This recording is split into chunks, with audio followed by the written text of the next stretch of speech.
Welcome to ICU Fellowship PrepCast. Hi, I'm Maddie. Hi, I'm Swapnil, and today we are going to dive into another scenario. Before we dive into the scenario, Maddie, how's things? It's been very, very busy. Has been very busy. But good luck everyone who's applying for jobs. It's a brutal process, but we do try hard to, make it fair, but it is very hard being on the other side for all those people applying. So best of luck. That's right. So, all the best to all people who are going through the job applications and the recruitment for 2027. Let's dive into today's scenario. A 40-year-old patient who is otherwise well has been referred from the emergency department with a CTPA proven saddle pulmonary embolism in the context of recent overseas flight. Her current vitals indicate heart rate of 90 beats per minute, sinus rhythm, blood pressure of 110 over 65 millimeters of mercury, unsupported, respiratory rate of 20 breaths per minute, SATs of around 93% on 4-liter nasal prongs. So, what further information would you require, Maddie, to help to risk stratify her PE? So the key information required to risk stratify this patient is mainly around evidence of RV strain or dysfunction and some further information around clinical parameters.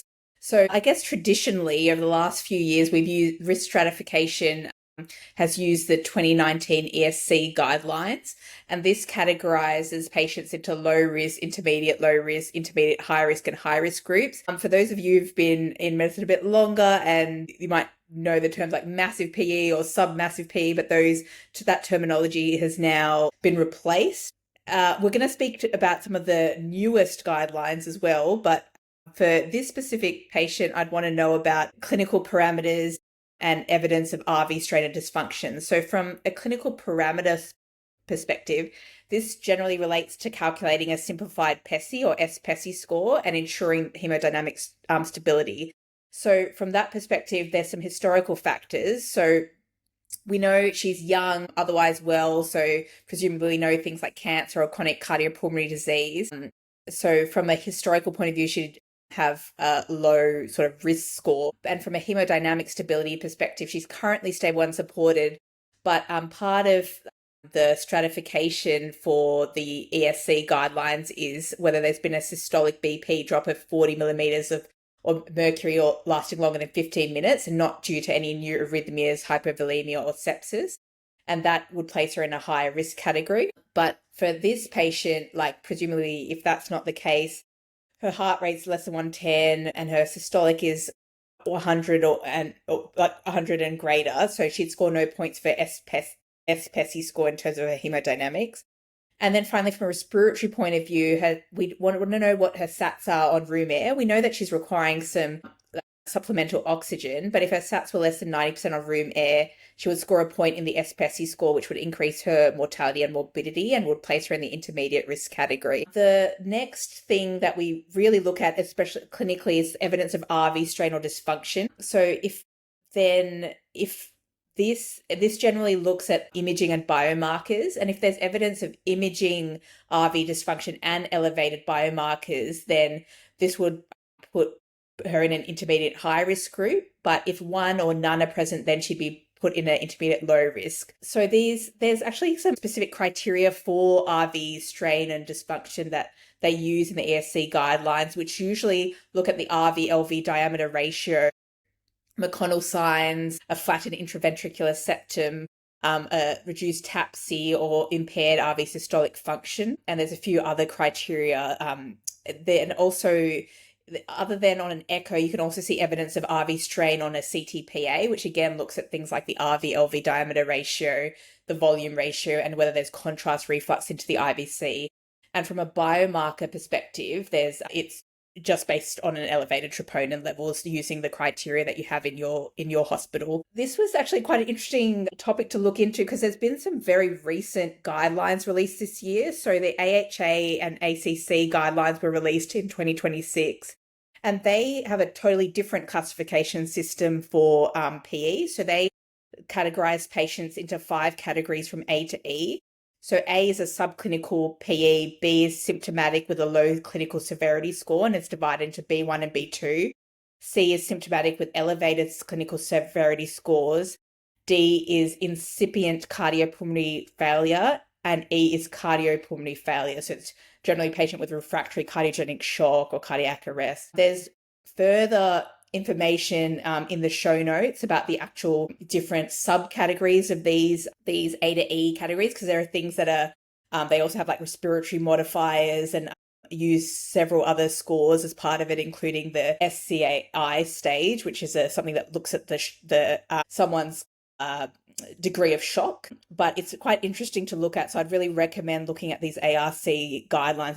It's basically a treasure trove of information, and it's very up to date on the most recent studies and literature in their guidelines.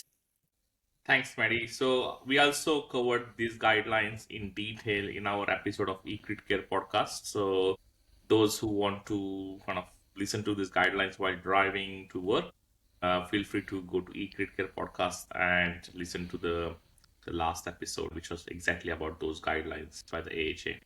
Now, let's say for this patient, some more information has now. So she's found to have a mild elevated troponin with a moderate RV systolic dysfunction on transthoracic echo with a SPECI score of 1, with no evidence of any shock state or any previous hemodynamic instability. So how would you re-stratify her at this stage? So from an ESC guideline point of view, she'd be an intermediate high risk group. From the AHA ACC guidelines point of view, she'd be a C3 plus R, which means a symptomatic P3, symptomatic PE with respiratory modifier. And respiratory modifier in this case is whether there's a need for supplemental oxygen. That's her respiratory modifier, but other criteria would be if her SATs were less than 90 or if she's very tachypneic with a rest rate of 30 or more. Again, in the show notes, there's a bit more on the table for the ESC guidelines, as well as the acute PE categories for the AHA and ACC guidelines, and a bit of information about the SPECI score, which I'd recommend you looking at, because the PESI was traditionally used, but the SPECI condenses the PESI score, which was an 11-point weighted score, into just 6 binary criteria, and then divides patients into low or high risk. So it's much easier to use, and it predicts 30-day outcomes of patients with PE, and has a better actually a better negative predictive value than the original PESI score for mortality and severe morbidity. So it's worth looking at because it's just easier to remember, and it's much more straightforward to use. Yeah, that's correct. And I think nowadays, because after this AHA guidelines have released, everybody will start using those terminologies. So I think even when we do these PERT calls in our hospitals, people will start saying patient belongs to C1 category or C2 category. What's the kind of next treatment? Or patient belongs to T category. So I think just being familiar with this nomenclature is very useful. And also because these guidelines are really recently released, I think for next fellowship exam, there's very likely that one of these questions will be compare and contrast these guidelines with the old guidelines and how they differ.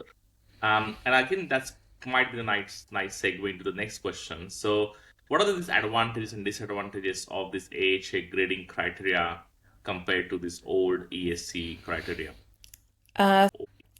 So from an advantage perspective, the AHA grading criteria is a more dynamic approach. It incorporates changes in the patient's physiology and their response to treatment, thus encouraging serial reassessment rather than a static approach, which isn't really how patients usually present. We can see that they're very dynamic. There's an improved recognition of pre-shock states, normotensive shock, and incorporation of contemporary cardiogenic shock concepts, which may allow for earlier identification of patients who might benefit from monitoring or management in the ICU due to increased risk of deterioration. And following on from that, it then transcends the use of hemodynamic instability as a defining variable, because we know patients who have PEs who might actually have this normotensive shock or shock without a decrease in their blood pressure, so it might be less recognized. The respiratory modifier captures morbidity from PE that is not secondary to shock, and it's more nuanced in its recommendations that follow and potential treatment options from each stage of the criteria. So that encourages MDT discussions, which is very important, as most places I think are going towards more of a PERT system for patients with the sort of, I guess, traditional intermediate high or high risk PEs. From a disadvantage perspective, it's very new. It only came out this year, so it's less validated compared to the ESC guidelines. There's less familiarity with it. A lot of people haven't heard of it as yet. It's less associated with outcome prediction compared to the ESC guidelines. And it does make it a little bit, because I guess it's a bit more complex, a bit more nuanced, it can be harder to use as part of a PERT or another operational system, where you really want more of a streamlined sort of algorithmic approach, at least in terms of identifying patients who are suitable for PERT activation. There's also, just not in terms of the guidelines, but also in some of the concepts that it discusses, such as shock stages. There's less familiarity from other teams, and even within the ICU, a lot of people haven't heard of some of these shock stages, and it's more complex. Yeah, that's correct. So I guess coming back to this patient, so what are the kind of treatment options now are available for this patient at this stage? Okay, so this patient, so we said from an ESC guideline point of view, she's intermediate high risk. She's currently stable, but she does have a large subtle PE. She's at risk of deterioration and of significant morbidity and mortality. Specific treatment options would involve anticoagulation and consideration of reperfusion therapies, which mainly in this case would consist of contingency planning in the event of deterioration, and that would also include thoughts about RV support strategies, which we'll only briefly discuss at the end. So this patient would generally trigger a activation of a PERT system if available within the hospital, or would warrant at least an MDT discussion if there's no formal PERT system available. So let's start thinking about first the anticoagulation therapy, the anticoagulation. So this is the mainstay of initial treatment for patients in this kind of category. It's generally the use of low molecular weight heparin or clexane is recommended, so which is 1 milligram per kilogram BD. And this is recommended over unfractionated heparin and it's found to actually reduce recurrent VT and major bleeding. And I think this can be sometimes a bit of a, I don't know, like people can feel a bit uncomfortable within the ICU because I think we're often used to using heparin, but actually the evidence, especially in the PE space, shows that patients achieve therapeutic anticoagulation sooner for longer periods of time and actually have less adverse effects compared to a heparin infusion. But we do have to consider if there's any contraindications to anticoagulation, such as comorbidities or things that might make you go for reperfusion sooner, like the physiological reserve of the patient, their clinical trajectory, the availability and risks of reperfusion therapy, any history of issues with anticoagulation like HITs, or there are certain high-risk echo features that make you more likely to pursue reperfusion therapy. So that's things like free-floating thrombus in the RA and or RV clot in transit. This patient, it doesn't sound like she has any of those features, so generally anticoagulation would be the mainstay. And in terms of a disposition perspective, she would be someone we would admit to ICU, at least in our ICU, for monitoring of hemodynamics and a respiratory function and any signs of any deterioration like worsening shock or RV dysfunction. And if she's otherwise stable, generally this kind of patient would monitored on anticoagulation, but then go on to reperfusion therapies if any signs of deterioration. So then we can think about the reperfusion therapies. So the evidence is unclear for the role of reperfusion therapies in the C3 group as a primary option, but it's often used for contingency planning in the cases of deterioration or due to some of the considerations that I just spoke about. And we think for reperfusion, we're trying to minimize the RV dysfunction and potential development of RV failure or chronic complications such as pulmonary hypertension from the clot. So there are many options. I guess the thing most people are familiar with is systemic thrombolysis. There's limited evidence to support systemic thrombolysis in intermediate risk PE, except if there's a significant deterioration with hemodynamic stability. So if they then fall into the high risk PE group, or they become AHA/ACC class D or E categories. The AHA guidelines interestingly say that systemic thrombolysis should not be used over anticoagulation alone in patients with class A1 to C2 due to evidence of harm. The C3 risk it's still, they don't advocate for it, but it's less certain. Then when we think about systemic thrombolysis, there's sort of two options. There's a full dose thrombolysis, which we're all probably more familiar with in the setting of cardiac arrest or significant shock. And then the reduced dose thrombolysis, which there's been a lot more trials of lately. So from a full dose thrombolysis, a 2021 meta-analysis of 29 studies, which looked at patients with acute PE, which were both a mix of high and intermediate risk PEs, compared with heparin alone, showed a reduction in mortality but an increased risk of major bleeding. We've probably all come across or heard of the PITHO trial. That was one of the major trials that compared full dose systemic thrombolysis and heparin with placebo and heparin in just over 1,000 patients with intermediate high risk PE, which is this lady's category. And they actually found a reduction in hemodynamic decompensation, but with no statistically significant reduction in mortality and with an increase in adverse bleeding events. So generally, systemic thrombolysis hasn't been recommended as a prime method of reperfusion in these patients if they're just intermediate high risk. Then we come to the reduced dose thrombolysis. So the rationale for this is to provide a minimum effective dose, which would hopefully provide the hemodynamic benefits of clot lysis, but reduce the risk of hemorrhagic complications. The AHA guidelines have a class 2B recommendations for consideration of reduced dose thrombolysis in patients being treated with systemic thrombolysis. The Moppet trial was in 2013, RCT, which compared reduced dose thrombolysis and anticoagulation with just anticoagulation in patients. They use the term moderate PE, so that there's different definition of that in the show notes, but it doesn't really neatly fit into one of the ESE criteria. It found that there was a significant reduction in pulmonary artery systolic pressure at 28 months. There are multiple small studies that show lower dose thrombolysis may be as efficacious as full dose and have a reduced risk of major bleeding, but there's not really great high quality evidence to advocate one way or another. But there is a lot more interest in reduced dose thrombolysis, and actually institutionally, a lot of hospitals are moving towards that for the consideration of reperfusion therapies in this kind of sort of intermediate risk PE group.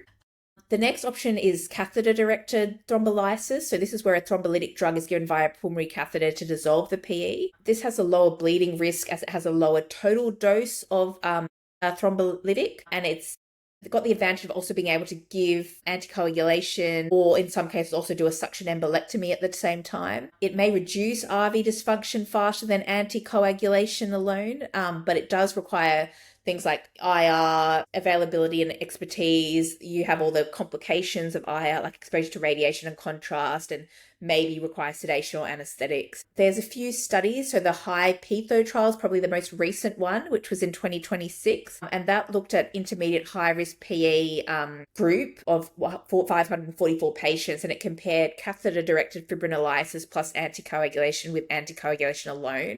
And it did find a statistically significant decrease in the composite outcome of PE-related death, cardiorespiratory decompensation, or symptomatic recurrence of PE within 7 days. Obviously, this comes with the caveat that it was composite outcome, and looking at, which one actually has the bigger benefit, it can be unclear. A 2023 meta-analysis with intermediate and high risk PE found that catheter-directed thrombolysis was associated with a reduced risk of death, ICH, and major bleeding compared to systemic thrombolysis, and had a reduced mortality compared to anticoagulation alone. But we don't know what the benefit of catheter-directed thrombolysis is in the intermediate high risk group like this patient, but it is often recommended if there's a deterioration and a high bleeding risk. And then finally, there's thrombectomies, which there are different options available. So the less invasive options are things like suction thrombectomy or mechanical thrombectomy, and the most invasive is surgical embolectomy, which requires bypass cardiothoracic surgeons, but it can actually remove all of the clot present, which might be an advantage for the patient down the track.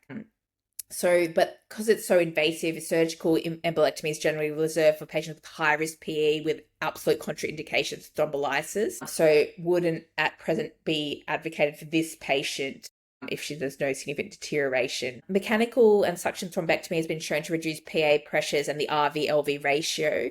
But again, they require the IR availability and expertise and come with the same sort of complications from IR. There has been a few RCTs, so they're in small numbers of patients of suction embolectomy in intermediate high risk PE, and found no mortality difference between suction embolectomy and anticoagulation alone. But there was, in terms of RV strain, there was a reduced RV-LV ratio at 48 hours. So it's hard to know. We do need probably better quality studies, and it is quite a newer therapeutic modality compared to things like thrombolysis. So I think we'll see more evidence in times to come. And then finally, when you're thinking about contingency planning, you also have to think about RV support strategies, because these patients can get significant RV failure, and it can also lead to cardiac arrest. So there's things like preventing, I won't go into too much detail, but there's some in the show note, but the basics of preventing pulmonary vasoconstriction, maybe normoxia, maybe considering pulmonary vasodilators, avoiding systemic hypotension, but also avoiding excess fluid, increasing RV contractility with inotropes, and then consideration of mechanical support, so VA, ECMO, if they're deteriorating with refractory cardiogenic shock or ongoing instability. And actually this week we had a patient who was put on VA ECMO for severe saddle PE. Thanks, Maddie. So I guess that's again going on ECMO for saddle PE is pretty rare. But with the PERT team, I think nowadays it has become quite interesting because I think the decision making has become a bit more shared decision making. And I think that's the advantage of having a PERT team structure in your own hospital. We benefit a lot from having PERT discussions for our patients. And I think when you got a saddle PE where patient might go either way in next few hours, some of the time the option can be having a half dose thrombolysis, go to the thrombectomy with IR guided catheter, either suction thrombectomy or mechanical thrombectomy, and then come to ICU and kind of continue anticoagulation after that. So there are various approaches, there are various pros and cons of each approach, and I guess it also depends on your expertise that are available in your hospital. So yeah, there are multiple ways to skin the cat in short form. Yeah, I mean, this So patient, thanks. she was had she'd already had thrombolysis and suction, like a catheter, like embolectomy, and then but just had refractory cardiogenic shock after that. So they can deteriorate very quickly and precipitously.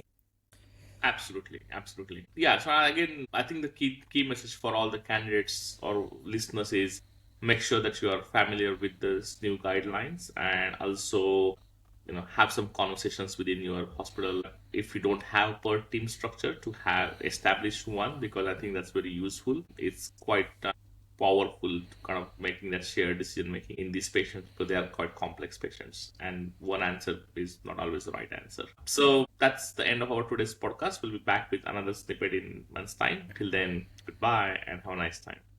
Thanks for listening, and see you next time.